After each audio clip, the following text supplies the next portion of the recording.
The teaching studio में आपका स्वागत है। इस वीडियो में बात करेंगे एचपीएससी की 50% और नेगेटिव मार्किंग क्राइटेरिया के बारे में। जो अभ्यर्थी तो काफ़ी टाइम से बोल ही रहे थे, तो अब इसमें केंद्रीय मंत्री साहब के बयान के बाद तो इसमें काफ़ी चर्चाएं उसमें होने लगी है। तो न्यूज़ तो सबने देख ली होगी, हम इसमें पूरी न्यूज़ नहीं पढ़ेंगे, मेन बात इसमें हम देखेंगे कि इसमें क्या हो सकता है। तो सबको पता था भी कि इसमें सीटें काफ़ी वैकेंट रह गई हैं और जो आंसर की में भी 25 से ज़्यादा क्वेश्चन के आंसर इसमें गलत दिए हैं। तो एचपीएससी की इस शर्त से पीजीटी पदों के पात्र उम्मीदवार परेशान है, क्योंकि पीजीटी वैकेंसी में भी यही क्राइटेरिया लागू है। इसी तरह अन्य पदों वाले उम्मीदवार भी परेशान हैं। उन सभी की मांग है कि हरियाणा पब्लिक सर्विस कमीशन 50% और नेगेटिव मार्किंग की शर्त हटाए।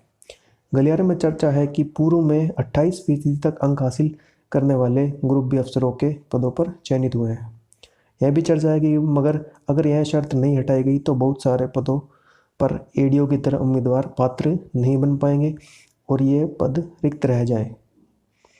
केंद्रीय राज्य मंत्री डॉक्टर संजीव बालियान ने भी कहा है कि यह शर्त हटनी चाहिए।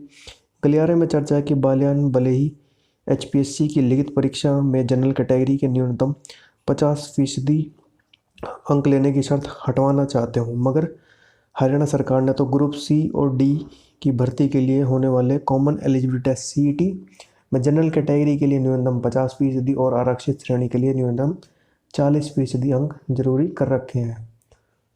तो इसमें जो हवाला दिया जा रहा है सीईटी की कंडीशन है, लेकिन सीईटी की तो बात करें तो उसमें नेगेटिव मार्किंग नहीं है। तो अगर एचपीएससी ये शर्त इसको एग्जाम्पल दे के रखना चाहे कि सीईटी में है, तो फिर उनको एक तरीके से नेगेटिव मार्किंग भी अपने पेपर से हटा लेनी चाहिए। अगर बहुत सारे बच्चे इस बात पे भी एग्री हो जाएंगे भाई नेगेटिव मार्किंग हटा ले, तो भी 50-40% पे बच्चे एग्री कर जाएंगे। तो सबसे बड़ी दिक्कत ये है कि भाई 50% भी और नेगेटिव मार्किंग भी है। तो अगर सीईटी के एग्जाम्पल ये दे रही है तो नेगेटिव मार्किंग हटा लेनी चाहिए ना अपने आप ही।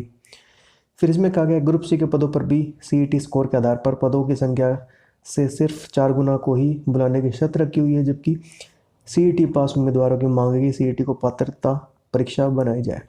तो ये बाकी चीज़ें सीईटी के बारे में है, लेकिन इसमें मेन बात यही है कि इस कंडीशन को हटाने की मांग की जा रही है बहुत टाइम से। और जो है एक अगर ये सीईटी का एग्जाम्पल दे रहे हैं तो सीईटी में नेगेटिव मार्किंग नहीं है। तो अगर ये सीईटी के बेस पर ही चलना चाहते हैं और इसको क्राइटेरिया को लागू करना चाहते हैं तो नेगेटिव मार्किंग में हटा लें, बच्चे इस पर भी राज़ी हो जाएंगे। इस बारे में जो है न्यूज़पेपर में चेयरमैन साहब ने जो एक तरीके से अपने इंटरव्यू में ये बातचीत इसमें की है। इस पर आप देख सकते हैं आलोक वर्मा जी, चेयरमैन एचपीएससी।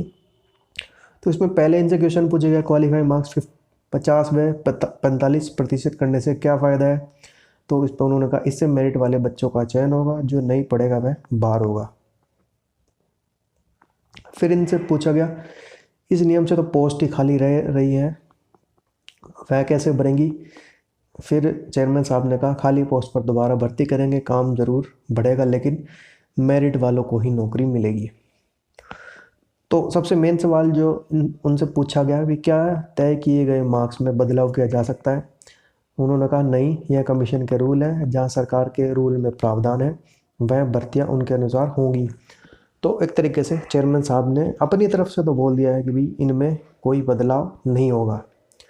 लेकिन इसके साथ ही हमारे जो कृषि मंत्री हैं हरियाणा के जेपी दलाल जी, उन्होंने भी कहा क्वालिफाइंग मार्क्स पर आंसर की में गलत जवाब के मामले को लेकर मुख्यमंत्री से बातचीत हुई है। आंसर की वाला मामला देखा जा रहा है, उसे ठीक करके ही परिणाम जारी किया जाएगा। क्वालिफाइंग मार्क्स का पैटर्न भी बदला जाएगा। तो ये कृषि मंत्री जी ने बहुत बड़ी बात बोली है कि क्वालिफाइंग मार्क्स का पैटर्न बदला जाएगा। तो अब देखते हैं वो क्या बदला जाएगा कि भाई 50% की शर्त हटेगी या फिर नेगेटिव मार्किंग हटेगी। तो दोनों में से कोई भी इसमें बदलाव होगा तो आपको बता दिया जाएगा। बाकी जो यदि हम बात करें जेपी दलाल जी कृषि मंत्री हैं, तो उन्होंने एक तरीके से ये बात करें तो अभी वेटरनरी और इस वैकेंसी के रिगार्डिंग ये बोला होगा, लेकिन अगर ये क्राइटेरिया किसी भी वैकेंसी से बदला जाता है तो इसका असर जो है सब पे पड़ेगा, जो पीजीटी और सारी वैकेंसी है। तो ये मामला काफ़ी हाईलाइट हो चुका है। उम्मीद है इस पर जल्दी कोई निर्णय आएगा, या तो भाई इसमें 50% की शर्त हटेगी, अगर नहीं हटती है, अगर वो सीईटी का एग्जाम्पल के बेस पर ही चलना चाहते हैं तो सीईटी में नेगेटिव मार्किंग नहीं होती है। अगर एचपीएससी नेगेटिव मार्किंग भी हटा ले तो भी बच्चे आराम से 45 और 50% क्रॉस कर जाएंगे। जैसे कि एस्टेट में होता है, नेगेटिव मार्किंग नहीं होती है। तो देखने वाली बात है, कुछ दिन में इस पर निर्णय जरूर लिया जाएगा। तो जैसे ही इसका कोई ऑफिशियल नोटिफिकेशन आएगा आपको चैनल पर बता दिया जाएगा। तो चैनल को सब्सक्राइब कीजिए। Thank you.